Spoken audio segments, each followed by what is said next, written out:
એક માણસને રસ્તામાં યમરાજ મળ્યા. તે તેને ઓળખી ન શક્યો. યમરાજે પાણી માંગ્યું તો એ માણસે પાણી પાયું. પાણી પીધા પછી યમરાજે તેને કહ્યું કે તે તેનો જીવ લેવા આવ્યા છે, પરંતુ તેણે તેની તરસ छिपाવી એટલા માટે તે તેનું ભાગ્ય બદલવાની તક આપી રહ્યા છે.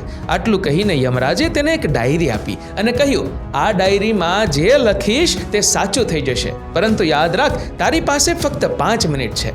તે માણસે ડાયરી ખોલી અને જોયું તો પહેલા પાના પર લખ્યું હતું કે તેનો પાડોશી લોટરી જીતીને કરોડપતિ બનવાનો છે. તેણે ત્યાં લખ્યું કે નહીં હો, પાડોશી લોટરી ન જીતે. આગલા પાના પર લખ્યું હતું કે તેનો એક સંબંધી ચૂંટણી જીતવાનો છે. તેણે લખ્યું કે તે ચૂંટણી હારી જશે.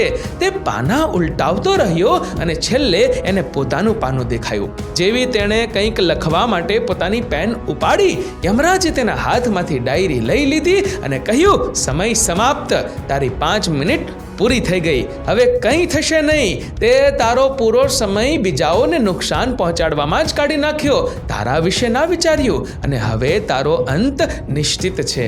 મિત્રો, આજે સમાજમાં મોટા ભાગના લોકોની આ જ સ્થિતિ છે. આજે દુઃખનું કારણ એ છે કે લોકો પોતાની ખામીઓ, દુષ્ટતાઓ અને નબળાઈઓ જોવાને બદલે બીજાઓની ખામીઓ કાઢવામાં જ વ્યસ્ત છે. તમારો આ વિડીયો વિશે શું કહેવું છે? કમેન્ટ કરજો અને વિડીયો ગમ્યો હોય તો લાઈક કરજો અને શેર પણ.